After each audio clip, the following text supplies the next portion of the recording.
नमस्कार मित्रों, सूरजमल राठौड़ आप सभी का online education hub YouTube channel पर हार्दिक स्वागत करता हूं। और हम यहां पर महत्वपूर्ण प्रश्नोत्तरों की सीरीज़ में आज हम यूजीसी नेट परीक्षा नवंबर 2017 का जो हल प्रश्न पत्र है उसके ऊपर चर्चा करने वाले हैं। हिंदी प्रश्न पत्र सेकंड नवंबर 2000 की जो परीक्षा हुई थी उसकी चर्चा हम करने वाले हैं। तो हम शुरुआत करते हैं हमारे इस पेपर को। तो इससे पहले अगर आप इस चैनल पर नए हो तो प्लीज़ चैनल को सब्सक्राइब करें और शेयर करें, लाइक करें। तो शुरू करेंगे हम हमारा यूजीसी का जो हिंदी प्रश्न पत्र है। तो हिंदी प्रेमियों के लिए बड़ा ही काम का पेपर है। अभी नेट की परीक्षा आगे होने वाली है, उनके लिए ये कामगार साबित हो सकता है।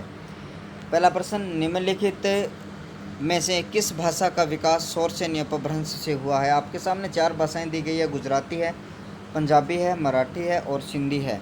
तो पूछा क्या गया है कि किस भाषा का विकास है वो शौरसेनी अपभ्रंश से हुआ। तो जो गुजराती भाषा है उसका जो विकास है वो शौरसेनी अपभ्रंश से माना जाता है। शिव सिंह सरोज जो हिंदी साहित्य का जो इतिहास है इसमें जो शिव सरोज का जो प्रकाशन है वो माना जाता है वो 1883 माना जाता है। इससे पहले 1878 में इसका जो प्रकाशन हुआ था, लेकिन ये बीच में बंद हो गया। लेकिन पूर्ण रूप से 1883 में ये दोबारा से व्यवहार में आता है और ये प्रकाश का वर्ष माना जाता है। तीसरे क्वेश्चन की अगर हम बात करें कि आदिकालीन काव्य ग्रंथों में कथा कहने की परंपरा को लक्ष्य करके पृथ्वीराज रासो के संदर्भ में किस आलोचक ने लिखा है कि कथा की परीक्षा इतिहास की दृष्टि से नहीं काव्य की दृष्टि से होनी चाहिए। पुरानी कथाएं काव्य ही अधिक है, इतिहास में वे एकदम नहीं है। तो ये किसने कहा? ये आचार्य हजारी प्रसाद द्विवेदी जी ने ये कहा है। तो इस प्रकार के कथन आजकल के जो नेट की परीक्षा है उन कथनों पर ज़्यादा पूछी जाती है। और सेकंड प्रश्न पत्र में हम 50 प्रश्नों के ऊपर हल करने वाले हैं। तो पृथ्वीराज रासो के संदर्भ में हजारी प्रसाद द्विवेदी ने यह कहा था। उसके बाद में आचार्य हजारी प्रसाद द्विवेदी जी के अनुसार 14वीं-15वीं शताब्दी के हिंदुओं, मुसलमानों, सामंतों, शहरों, सेना के सिपाहियों और लड़ाइयों का जीवंत और यथार्थ वर्णन किस कृति में हुआ है। तो आपको हजारी प्रसाद द्विवेदी जी के अनुसार बताना है 14वीं-15वीं शताब्दी के अनुसार हिंदुओं, सामंतों, शहरों, सेना और सिपाहियों और लड़ाइयों के जीवंत यथार्थ वर्णन किस कृति में हुआ। तो ये जो कृति है वो हमीर काव्य मानी गई है और हमीर काव्य में इस प्रकार का जो वर्णन है आपको मिल जाता है। देखिए, सगुन ही अगुन ही नहीं कुछ भेदा, इस तथ्य को तुलसीदास ने किसके द्वारा कहलवाया। तो यानी उनमें कहा गया है कि सगुण और अवगुण में अगुण में कोई भेद नहीं है। ठीक है, ये तुलसीदास ने किसके द्वारा कहलाया? तो ये शिव के द्वारा ये कहलाया गया है। उसके बाद में नेक्स्ट क्वेश्चन की अगर बात हम करें, छठे नंबर क्वेश्चन की, तो बल्लवाचार्य की मृत्यु के बाद पुष्टि मार्ग का जहाज जात है, सो जाकू कछु लेना हो सो लेऊ। ठीक है, मृत्यु के बाद में कहा था कि पुष्टि मार्ग का जहाज जात है, सो जाको कछु लेना हो सो लेऊ। तो ये विठलनाथ ने कहा था बल्लवाचार्य के जो पुत्र हुआ करते थे। सूरसागर में जगह जगह दृष्टिकूट वाले पद मिलते हैं, यह भी विद्यापति का अनुकरण है।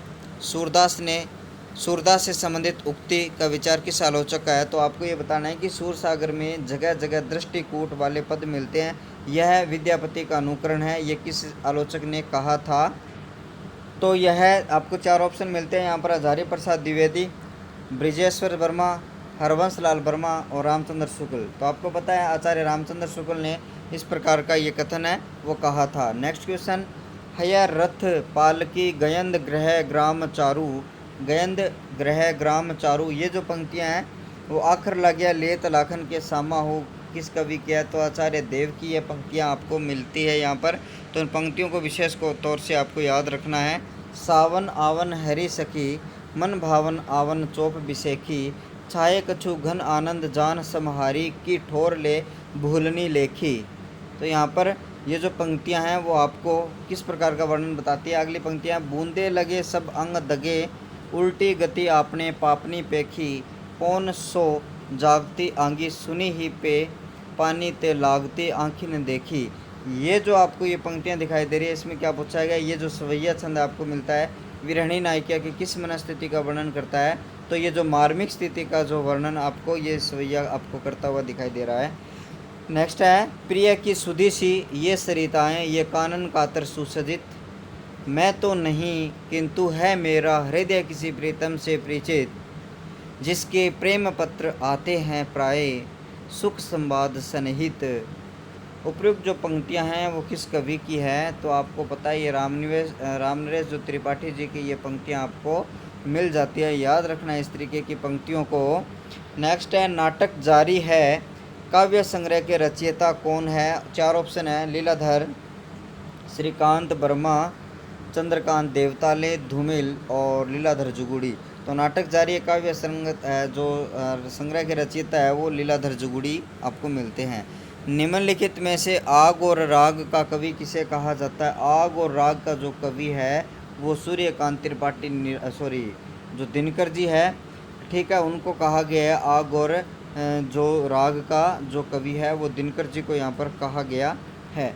नेक्स्ट क्वेश्चन की बात अगर करें, 13वां जो क्वेश्चन है वो क्या कहता है यहाँ पर कि विश्वनाथ प्रसिद्ध निम्नलिखित में से किस उपन्यास का पात्र है? विश्वनाथ प्रसाद जो किस उपन्यास का पात्र है? तो कितने चौराहे, ठीक है, उस उपन्यास का ये पात्र है विश्वनाथ प्रसाद। तो आपको नेट के लिए बहुत सारे उपन्यास होते हैं, उनके आपके पात्रों का नाम याद रखने होते हैं, उनमें बहुत सारे परीक्षाओं में पूछे भी जाते हैं। नेक्स्ट पेपर में बात करेंगे तो इस प्रकार का भी प्रश्न आपको मिलेगा। बाल व्यसंधि और किशोर मन का मनोवैज्ञानिक अंकन किस उपन्यास में हुआ है? तो शेखर एक जीवनी उपन्यास में इस प्रकार में, जिसमें बाल भी है, व्यसंधि और किशोर मन का जो मनोवैज्ञानिक अंकन है वो मिल जाता है आपको शेखर एक जीवनी उपन्यास में। ए कहानी के प्रमुख प्रवक्ता गंगा प्रसाद बिमल हैं। ए कहानी के प्रमुख प्रवक्ता गंगा प्रसाद बिस्मिल यहाँ पर आपको मिलते हैं। निम्नलिखित में से कौन सा नाटक प्रेमचंद का है? प्रेमचंद्र का है करबला, ठीक है। 3 ही नाटक आपको यहाँ पर मिलते हैं प्रेमचंद जी के, जिसमें से एक नाटक है आपका करबला जो प्रेमचंद जी द्वारा रचित है।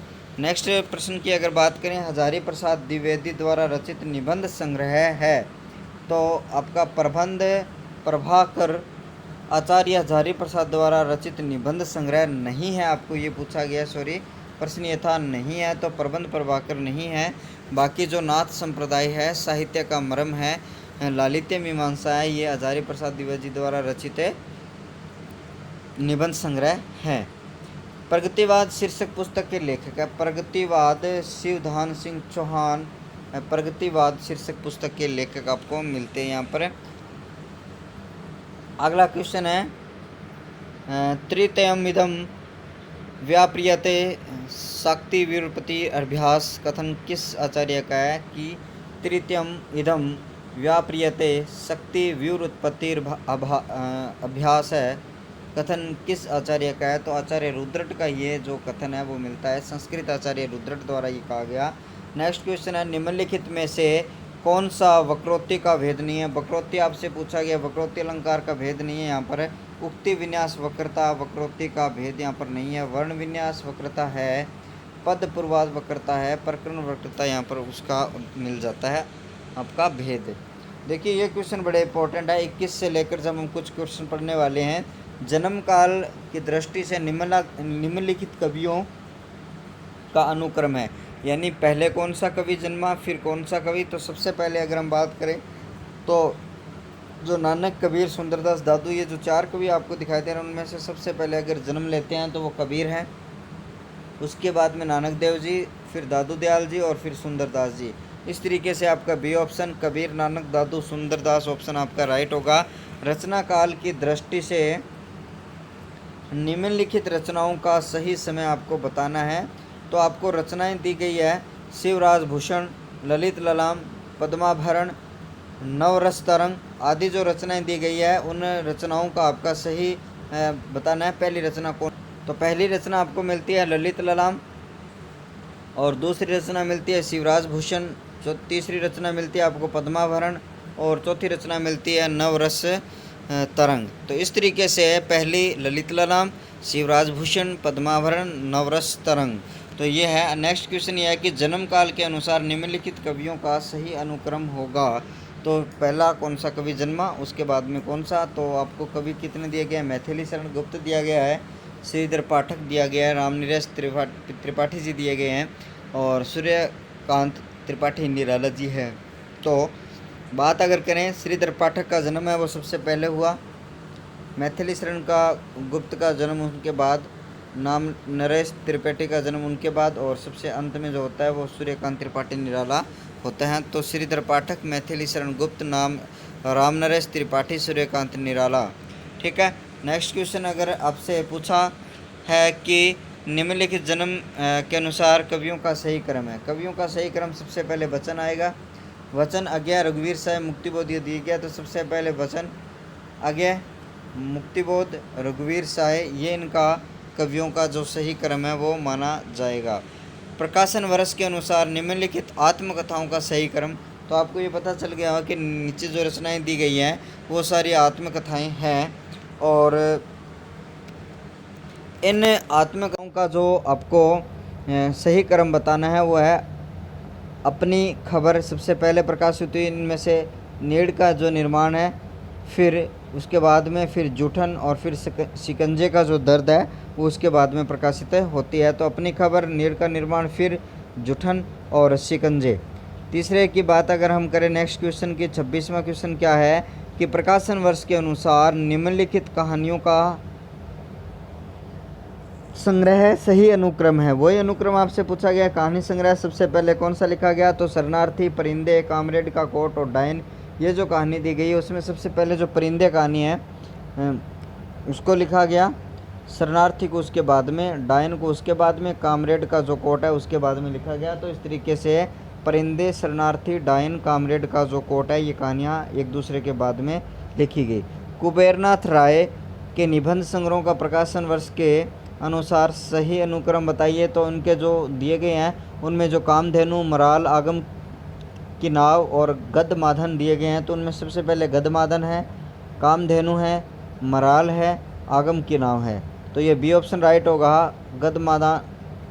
गदमादन, कामधेनु, मराल और आगम की जो नाव है वो एक दूसरे के बाद में लिखी गई है।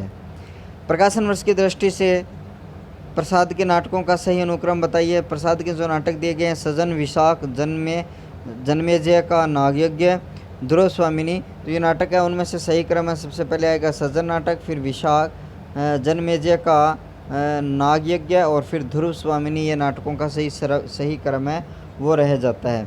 उसके बाद में अगले 29 क्वेश्चन की अगर बात करें हम, तो रस सूत्र के जो व्याख्याकार हुए हैं सबसे पहले आता है भट्टलोलट, आपको पता ही होगा, सबसे पहले भट्टलोलट आता है, फिर आचार्य शंकु, फिर भट्टनायक और अभिनव गुप्त।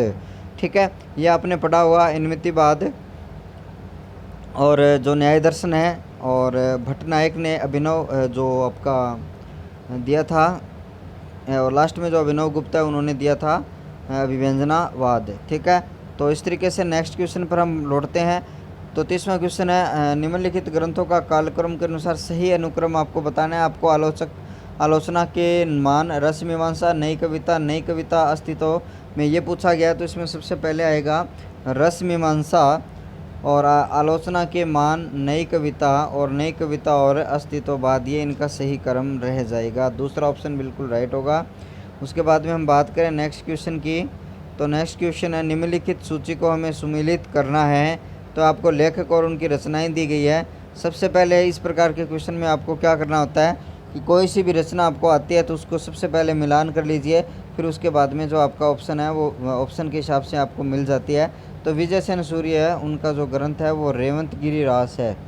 विजय सेन सूर्य का जो ग्रंथ है वो रेवंतगिरी रास है। तो आपको देखना है कि एक नंबर में एक कहाँ का मिलता है, यहाँ पर भी नहीं है, यहाँ पर भी नहीं है, यहाँ पर नहीं, तो आपका जो ऑप्शन है वो बी राइट हो जाएगा, क्योंकि एक ऑप्शन आपको यहाँ पर मिलता है। तो नरपति नाल्या द्वारा रचित था, विसल देव रासो, शालिभद्र सूरी, भरतेश्वर बाहुबली और रासगु द्वारा रचित है वो कौन है, चंदनबाला रास। ये ठीक है, इस प्रकार से ये इसका जो सुमेलन है वो हो जाता है।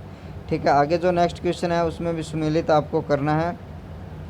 तो ऑप्शन आपका क्या है, श्री संप्रदाय, और आपके प्रवर्तक यहाँ पर दिए गए हैं, तो उन प्रवर्तकों के नाम के साथ आपको उनको मिलाना है।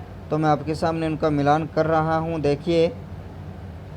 तो मिलान हम करें, सबसे पहले अगर हम देखें श्री संप्रदाय है वो श्री रामानुजाचार्य जी का है। ठीक है, उसके बाद में हम जो ब्रह्म समाज है उसकी बात अगर करें तो वो आपका मिलता है आपको, ब्रह्म समाज की अगर हम बात करें, ठीक है, पहले में हमने ये कहा रामानंद जो संप्रदाय है वो हो गया। उसके बाद में ब्रह्म संप्रदाय आपका मध्वाचार्य जी का है, रुद्र संप्रदाय आपका विष्णु स्वामी जी का है, और सनकादि संप्रदाय है वो निम्बार्काचार्य जी का है। तो श्री संप्रदाय रामानुजाचार्य जी का, ब्रह्म संप्रदाय मध्वाचार्य जी का, रुद्र संप्रदाय विष्णु स्वामी जी का, और आपका सनकादि संप्रदाय है वो निम्बार्काचार्य जी का आपको यहाँ पर मिलता है। नेक्स्ट क्वेश्चन की अगर हम बात करें तो नेक्स्ट क्वेश्चन में आपको मिलेगा निम्नलिखित जो प्रबंध काव्य है और उनके रचनाकार है उनका हमें सुमिलन करना है। तो उसी प्रकार से मैंने आपको यहाँ पर कहा था कि एक दो आप रचनाओं का मिलान कर लीजिए। तो एक दो रचनाओं का हम कर लेंगे तो हमारे सामने ये जो मामला है वो हल हो जाएगा। सबसे पहले अगर बात करें हम सुजान चरित्र की, सुजान चरित्र है वो आपका किसका है, सूदन का है। तो आपको 3 नंबर में 4 ऑप्शन देखना है। ये वाला जो 3 नंबर है उसमें 4 नंबर ऑप्शन को देखेंगे, इसमें नहीं है, इसमें भी नहीं है, इसमें भी नहीं है, तो आपको ये ऑप्शन मिलता है। तो पहला है उसका तीसरा, फिर 1, फिर 4, फिर 5। पहले का तीसरा यानी दंडी जो चरित्र है वो आपका गोविंद सिंह का है, और द्रोण पर्व है वो किसका है, कुलपति मिश्र का है। सुदान चरित्र आपका इसका है, और हिंदू वृदावली है वो पद्माकर जी का है। इस तरीके से इनका जो सुमेलन है वो इस तरीके से हो जाता है। प्रेम वाटिका आपको यहाँ पर कवि और उनकी रचनाओं का जो सुमेलन है वो आपको करना है।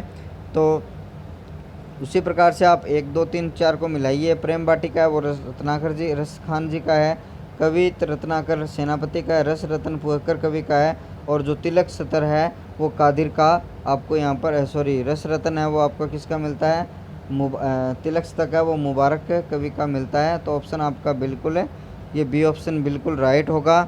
नेक्स्ट 35वां क्वेश्चन अगर पूछा जाए आपसे तो निम्नलिखित रचनाओं को आपका मिलान करना है। तो चित्राधार है, परिक्रमा है, उत्तरा है, बनमेला है, उनकी जो कवि है उनका आपको मिलान करना है। तो अभी आपके सामने मैं मिलान कर देता हूँ। देखिए बनमेला की अगर बात करी जाए तो ये सूर्यकांत त्रिपाठी द्वारा रचित है, ठीक है। उसके बाद में उत्तरा की अगर बात करूँ, उत्तरा सुमित्रानंद पंत द्वारा रचित है, परिक्रमा महादेवी वर्मा द्वारा, और चित्राधार जयशंकर प्रसाद द्वारा। तो आपका नाम नरेश त्रिपाठी है वो ऐसे ही आपको यहाँ पर ऑप्शन में दिया गया है। तो वनवेला सूर्यकांत त्रिपाठी निराला, उत्तरा सूर्यकांत त्रिपाठी उत्तरा है सुमित्रानंदन पंत, और परिक्रमा आपको दी गई है वो महादेवी वर्मा की है, और चित्राधारा वो जयशंकर प्रसाद द्वारा रचित आपको मिलता है, ठीक है। उसके बाद में 36वें क्वेश्चन की अगर बात हम करें, निम्नलिखित काव्य पंक्तियों को उनके रचनाकारों के नाम आपको सुमेलित करना है। जो पंक्तियां दी गई है उन पंक्तियों को उनके जो कवि हैं उनके साथ आपको क्या करना है, सुमेलित आपको कर लेना है, ठीक है। तो सबसे पहले अगर देखा जाए पहली पंक्ति आपको मिलेगी। पहली पंक्ति में आपको क्या है, प्रिय स्वतंत्र रव अमृत मंत्र नव भारत भर दो। ये सूर्यकांत त्रिपाठी निराला की जो अभिलाषा कविता है उससे यहाँ से लिया गया है। इस पार प्रिय मधु है तुम हो उस पार जाने क्या होगा। ये जो आपको पंक्तियाँ दिखाई दे रही है ये हरिवंश राय वचन आपको पता है मधुशाला से ली गई है ये पंक्तियाँ। अरे कहीं देखा है तुमने मुझे प्यार करने वालों को, ये जयशंकर प्रसाद द्वारा रचित है। और यह मंदिर का दीप उसे नीरव जलने दो, ये जो आपको लास्ट में आपका जो मिलता है ये आपके महादेवी वर्मा का ये जो है। तो इस तरीके से ये जो आपका कथन है चौथा बिल्कुल राइट हो जाएगा, तीसरा ऑप्शन है। अगले क्वेश्चन की अगर बात करूं मैं, निम्नलिखित पात्रों को सुमेलित करना है। पात्र दिए गए हैं आपको और उन पात्रों को आपको क्या करना है, मिलान करना है। सबसे पहले अगर बात करें जयदेवपुरी है वो झूठा सच जो एक आपका उपन्यास है, उस उपन्यास के जो पात्र है जयदेवपुरी। उसके बाद में हम बात करें चंद्रमाधव है वो नदी के जो द्वीप उपन्यास है उससे लिया गया है।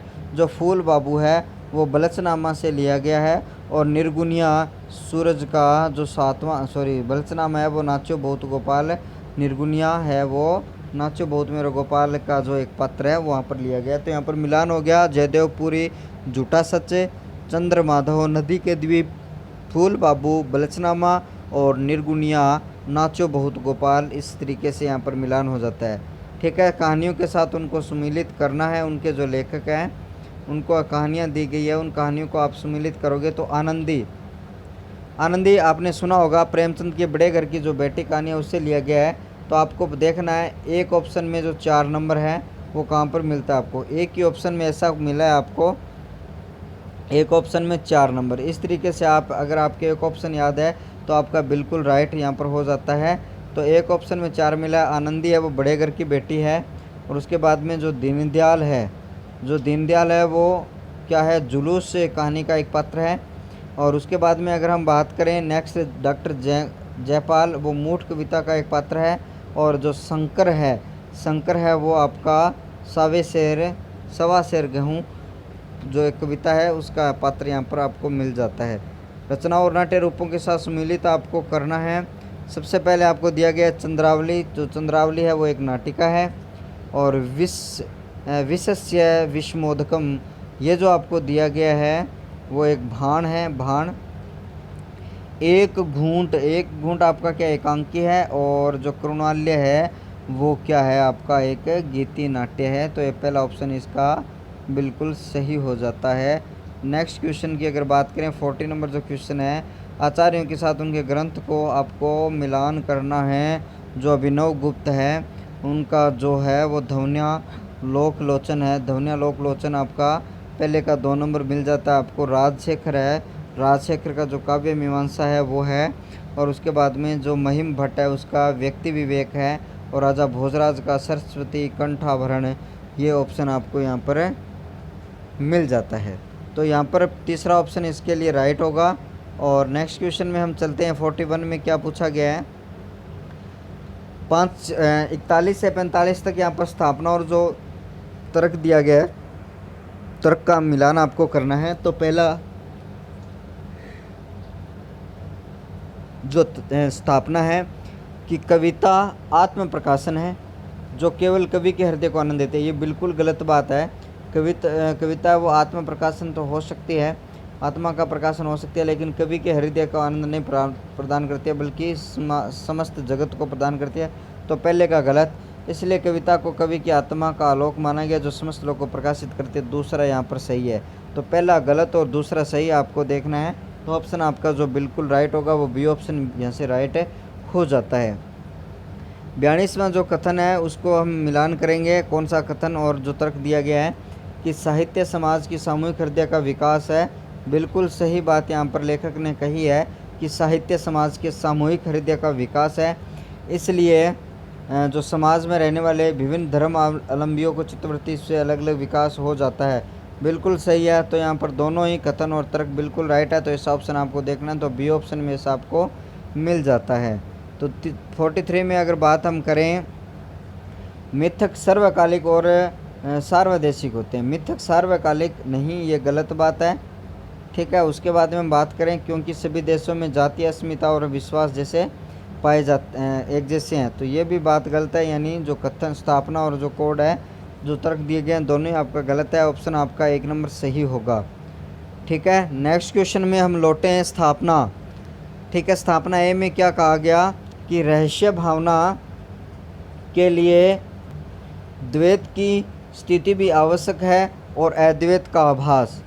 ठीक है। रहस्य भावना के लिए द्वैत की स्थिति भी आवश्यक है और अद्वैत का आभास भी। तो ये बिल्कुल सही यहाँ पर कहा गया है। उसके बाद में बात करें हम, क्योंकि एक के अभाव में विरह की अनुभूति असंभव हो जाती है और दूसरे के बिना मिलन की इच्छा आधार खो देती है। तो यहाँ पर यह भी बात बिल्कुल राइट है। तो दोनों ही ऑप्शन यहाँ पर सही मिल जाते हैं। तो ऐसा ऑप्शन आपको कहाँ मिलेगा, तो दोनों ही सही आपका है। 1 नंबर ऑप्शन है वो बिल्कुल यहाँ से राइट होगा। और 45वें क्वेश्चन की अगर हम बात करें तो स्थापना भारतेंदु युग आधुनिकता का प्रवेश द्वार है। बिल्कुल राइट है कि भारतेंदु युग से ही हमें हमारे आधुनिक युग की शुरुआत मानते हैं, क्योंकि भारतेंदु युग साहित्य की पश्चिमी संस्कृति संघात से शुद्ध भारतीयता का उदय हुआ। ये बात यहाँ से गलत लिखी गई है। तो पहला ऑप्शन सही, दूसरा गलत। ए नंबर ऑप्शन इसका राइट होगा।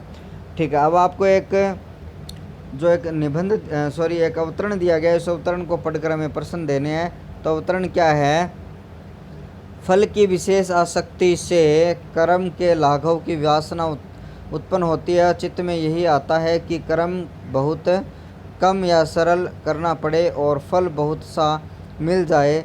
श्री कृष्ण ने कर्म मार्ग से फलासक्ति की प्रबलता हटाने का बहुत ही स्पष्ट उपदेश दिया, पर उनके समझाने पर भी भारतवासी इस वासना से ग्रस्त होकर कर्म से तो उदास हो बैठे और फल के इतने पीछे पड़े कि गली में ब्राह्मण को एक पेठा देकर पुत्र की आशा करने लगे। 4 आने रोज का अनुष्ठान कराने, व्यापार से लाभ, शत्रु पर विजय, रोग से मुक्ति, धन धान्य की वृद्धि और भी न जाने क्या क्या चाहने लगे। आसक्ति प्रस्तुतियाँ उपस्थित वस्तु में ही ठीक कही जा सकती है। कर्म सामने उपस्थित रहता है, इससे आसक्ति उसी में चाहिए। फल दूर रहता है, इससे उसकी ओर कर्म का लक्ष्य काफ़ी है। जिस आनंद से कर्म की उत्तेजना है और जो आनंद का कर्म करते हैं वो बराबर चलता है, उसी का नाम उत्साह होता है। तो इस पर से आधारित हमने प्रश्न बनाएंगे। तो यहाँ से पहला प्रश्न है, फल की विशेष आसक्ति से कर्म के लाघव की वासना उत्पन्न होती है। इस कथन के माध्यम से लेखक कहता है कर्म करते समय फल के बारे में नहीं सोचना चाहिए। गीता में कहा गया कि आप कर्म करते रहिए, फल की इच्छा न करिए। यही बात हमारा ये जो अवतरण बताता है। दूसरा ऑप्शन जो क्वेश्चन है वो आपको ये मिलता है कि श्री कृष्ण ने कर्म से फलासक्ति की प्रबलता हटाने का बहुत ही स्पष्ट उपदेश दिया था। उससे तात्पर्य हमारा है, श्री कृष्ण ने कहा कि यदि तुम निष्ठापूर्वक कर्म करोगे तो फल अवश्य मिलेगा। ठीक है, कि आप अच्छे कर्म करते रहिए, ठीक है, निष्ठा से करते रहिए, आपको फल की इच्छा जरूर होगी, सकारात्मक फल की इच्छा आपको जरूर मिलेगी।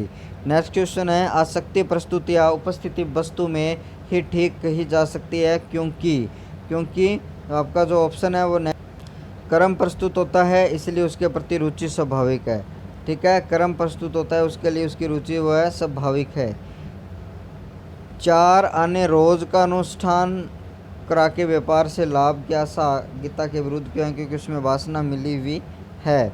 ठीक है, तो उपयुक्त अवतरण में फल का विशेष आसक्ति से लेखक का क्या अभिप्राय है। विशेष आकृति का है फल के प्रति अत्यधिक लोभ। फल के प्रति अत्यधिक लोभ होगा तो हमें फल की आसक्ति वो नहीं प्राप्त होगी। तो ये थे हमारे यूजीसी नेट हिंदी के जो 50 हल प्रश्न हैं। ठीक है, जो नवंबर आपका 2017 में जो यूजीसी नेट का जो एग्ज़ाम पेपर हुआ था उसको हमने हल करवाया है। तो नेक्स्ट वीडियो में हम और एक और जो जनवरी 2017 का पेपर है उसके साथ प्रस्तुत होंगे। तब तक के लिए शुक्रिया, धन्यवाद।